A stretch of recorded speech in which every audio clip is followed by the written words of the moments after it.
ایک ویڈیو جو social media پر بہت زیادہ وائرل ہو چکی ہے، جس کو آپ تمام لوگ بھی دیکھ چکے ہوں گے، بڑی حیران کن ہے، تکلیف دہ ہے۔ اس ویڈیو میں آپ بآسانی دیکھ سکتے ہیں کہ گاڑیاں موجود ہیں، بہت سے مرد حضرات ہیں، ایک خاتون ہے جو گاڑی سے اترتی ہے، قرآن پاک بھی ان کے پاس موجود ہے، وہ اپنی مقامی زبان میں کچھ کہتی ہے، اس کے بعد میدان کی طرف چلی جاتی ہے، اس کا چہرہ دوسری جانب ہوتا ہے اور پیٹھ اس کی ان تمام مرد حضرات کی جانب ہوتی ہے، جس کے بعد چلنے کی آواز سنائی دیتی ہے اور وہ خاتون زمین پر گر جاتی ہے۔ اس خاتون کو غیرت کے نام پر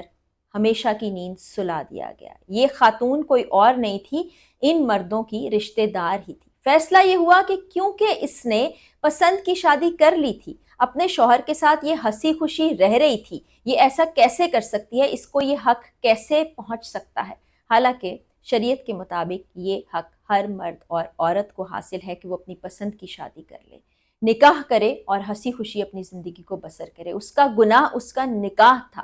شادی کے کوئی کہہ رہا ہے 1-1.5 سال ہو گئے تھے، کوئی 2-2.5 سال کہہ رہا ہے، لیکن اس کے بعد وہ اپنے گھر والوں سے ملتی ہے یا اس کو بلایا جاتا ہے اور پھر اس طرح سے اس کو لے جایا جاتا ہے، اور وہ بڑی ہمت سے کھڑی ہے خاتون۔ آپ نے دیکھا ہوگا کہ وہ نہ کپ کپائی، نہ اس کے چہرے پر کوئی خوف کے آثار ہیں، وہ اپنی زبان میں جو کچھ کہہ رہی ہوتی ہے وہ کہتی ہے کہ مجھے ہاتھ نہیں لگاؤ، مار دو۔ یعنی اس کو پتا تھا کہ اس کا نصیب کیا ہے۔ جب وہ اپنے پیاروں سے ملی ہوگی تو شاید اس کے ذہن میں یہ ہوگا کہ وہ اس کی اس غلطی کو، جو کہ اس کا حق تھا، اس کو معاف کر دیں گے اور اس کو اس کی اپنی پسند کی زندگی گزارنے دیں گے، جو کہ پچھلے کچھ سال سے وہ گزار رہی تھی اپنے شوہر کے ساتھ خوشی خوشی۔ لیکن غیرت کو یہ منظور نہیں تھا۔ نہ جانے یہ کون سی غیرت ہے جو آپ کو آپ کی پسند کا حق نہیں دیتی، آپ کے ہستے بستے خاندان کو اجاڑ دیتی ہے، آپ کے نکاح کو پسند نہیں کرتی ہے، یہ سمجھ سے باہر ہے۔ اس وقت سرفراز بگٹی صاحب نے نوٹس بھی لے لیا اس کیس کا، اس پر کچھ کارروائی بھی عمل میں لائی جائے گی، لیکن آپ کو پتہ ہے کہ یہ جو قبائلی سسٹم ہے، جو جرگہ سسٹم ہے، یہ جو برادری کا سسٹم ہے، اس طرح کی وڈیرہ شاہی ہے، اس میں ہمارے پاکستان کا قانون تو چلتا ہی نہیں ہے۔ اور یوں بھی اگر ہم دیکھیں تو جس طرح سے عورتوں کو کیا جاتا ہے، ان پر جس طرح کا تشدد کیا جاتا ہے، جو سلوک ان کے ساتھ روا رکھا جاتا ہے، اس سلوک کے بعد بھی جب عدالت کا دروازہ کھٹکھٹایا جاتا ہے تو وہاں پر بھی کیس یا تو آؤٹ آف کورٹ سیٹل ہو جاتے ہیں، کہیں نہ کہیں عزت کے نام پر، غیرت کے نام پر خاموشی اختیار کر لی جاتی ہے۔ بہت سے ایسے کیسز جو کہ سامنے ہی نہیں آتے، یہ تو فوٹیج ہمارے سامنے آ گئی، ہم اس پر بات کر رہے ہیں، کل سے لے کے آج تک بہت سے لوگ اس کے بارے میں گفتگو کر رہے ہیں، لیکن ایسے بہت سے کیسز جن کے بارے میں کسی کو کچھ پتہ ہی نہیں چلتا، لوگوں کو معلوم ہی نہیں ہوتا کہ کتنی بیٹیاں اس دھرتی سے عزت اور غیرت کے نام پر ہمیشہ کے لیے منو مٹی تلے دفنا دی جاتی ہیں، کتنی بچیاں جو اپنی مرضی سے اپنی زندگی گزارنا چاہتی ہیں، ان کی زبان کو ہمیشہ کے لیے خاموش کرا دیا جاتا ہے، ان کے خوابوں کو مار دیا جاتا ہے، ان کو ہی ہمیشہ کے لیے ابدی نیند سلا دیا جاتا ہے۔ یہ کب ختم ہوگا؟ اس پر ہمارے قوانین تو موجود ہیں، لیکن پھر میں آپ کو وہی کہوں گی کہ جو قبائل ہیں، جو جرگہ سسٹم ہے، وہ ان قوانین کو نہیں مانتے ہیں، وہ خود ہی اپنی بیٹھک لگا کے بیٹھتے ہیں، خود ہی وہ جرگہ ہوتا ہے، خود ہی فیصلہ کیا جاتا ہے، اور ایسے بہت سے واقعات بھرے پڑے ہیں۔ آپ قبائلی اور آئلی قوانین جو ہیں، جو ان علاقوں کے ہیں، وہ ہمارے قوانین سے بالکل ہی مختلف ہیں۔ پھر عدالتوں میں چلنے والے کیسوں کا فیصلہ نہیں ہوتا تو یہاں پر تو پھر ہم کیا کہیں، اپنی مرضی کا قانون ہے، اور اس طرح کی خواتین کو، بچیوں کو بہت ہی بے دردی، بے رحمی سے اس دنیا سے چلے جانے پر مجبور کر دیا جاتا ہے۔ بہت سے نام اس وقت میرے ذہن میں آ رہے ہیں، یقیناً آپ کے ذہنوں میں بھی آ رہے ہوں گے، جن کو چھوٹی چھوٹی معمولی بات کے اوپر صرف اس لیے کہ یہ بچی ہے، صرف اسی وجہ کے باعث اس دنیا سے رخصت کر دیا گیا۔ ابھی میں نے کل کی ویڈیو میں آپ کو بتایا تھا اقرا کا کیس، جس میں اس کا کیا قصور تھا؟ صرف یہ کہ وہ اپنے گھر والوں سے ملنے جانا چاہتی تھی، صرف اس کا قصور یہ تھا کہ وہ اپنے والدین کے ساتھ وقت گزارنا چاہتی تھی، اپنی بہنوں سے ملنا چاہتی تھی، پھر یہ کہ اس کے ہاں بچی کی پیدائش ہونے والی تھی، اور اس کے ساتھ کس بے رحمی کا سلوک کیا گیا وہ آپ کو پتہ ہے۔ بہت سے ایسے گھرانے جہاں پر خواتین کام کی غرض سے گھر سے باہر جاتی ہیں، کما کے گھر والوں کو کھلا رہی ہوتی ہیں، ایک دن یاد آتا ہے کہ یہ تو ہماری غیرت کے خلاف ہے، ہم چاہے گھر میں بیٹھیں جو مرضی کریں، ہم کوئی کام نہیں کریں، لیکن اس کے باوجود ہماری بہن اتنے سال سے ہمارا پیٹ پال رہی تھی، نہیں، یہ ہماری غیرت کے خلاف ہے، ان کو اس سے روکنا چاہیے۔ اور روکنے کے لیے کیا کرتے ہیں؟ ہمیشہ کی نیند سلا دی جاتی ہے۔ کئی جگہوں پر لڑکی پڑھنے کے لیے گھر سے باہر جاتی ہے، پڑھنا چاہتی ہے، اس پر اس کی آواز کو خاموش کرا دیا جاتا ہے۔ یہ مجھے نہیں پتا کہ اس کو ہم غیرت کہیں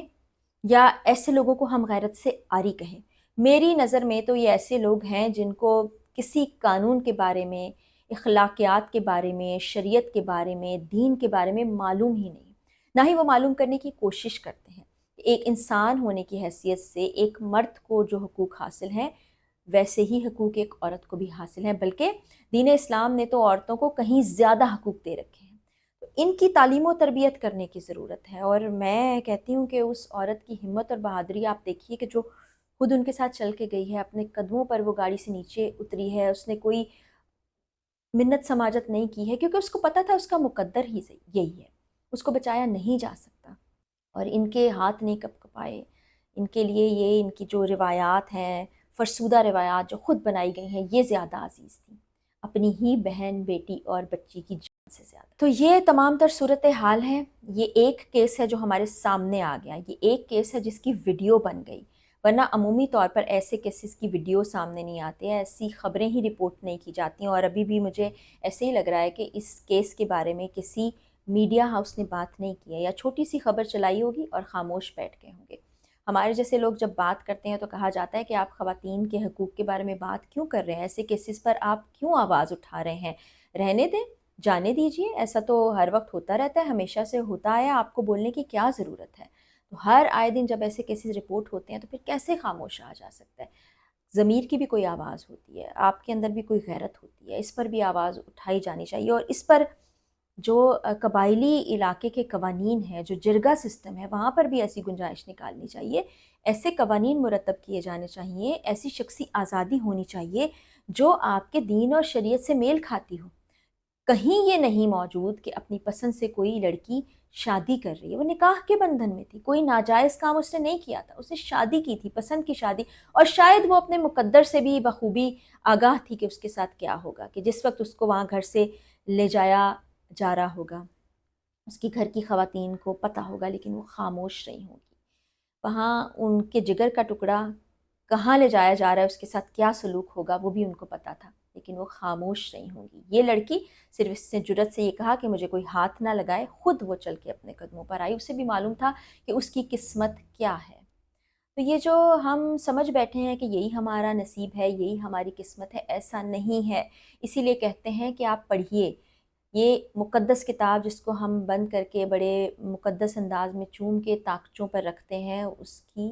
ترجمے کے ساتھ تلاوت بھی کیجیے، سمجھنے کی کوشش بھی کیجیے، اس کو زندگی کا حصہ بھی بنائیے، تو آپ کو پتہ چلے گا کہ عورت کسی صورت کمتر نہیں ہے۔ عورت کو اللہ تعالیٰ نے جو حقوق دیے ہیں وہ مرد کے حقوق سے بھی کہیں زیادہ ہیں۔ یہ جو ہم سوچتے ہیں یہ پابندیاں ہیں، ایسا نہیں ہونا چاہیے، یہ چیز غیرت کے خلاف ہے، ایسا کچھ نہیں ہے۔ خدا را ابھی بھی سمجھ جائیے، یہ زمانہ جاہلیت کی طرف قدم مت بڑھائیے۔ اور آپ کو پتہ ہے زمانہ جاہلیت میں جس طرح کے عذاب لوگوں پر اترا کرتے تھے وہ اب نہیں اتریں گے۔ اللہ تعالیٰ ایک ہی مرتبہ آپ کا فیصلہ کرے گا، اور جب آپ کی گردن پکڑ میں آئے گی تو پھر آپ کے ساتھ کیا ہوگا۔ میں گزارش کرنا چاہتی ہوں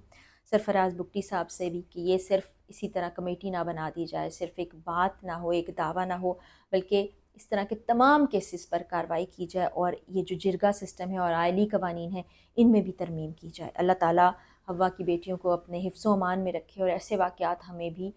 ہمارے تک نہ پہنچے، نہ ہمیں تکلیف ہو، اور نہ ہم اس طرح رپورٹ کریں۔ اجازت دیجیے، بشرط زندگی اگلی ویڈیو میں ملاقات ہوگی۔ اللہ حافظ۔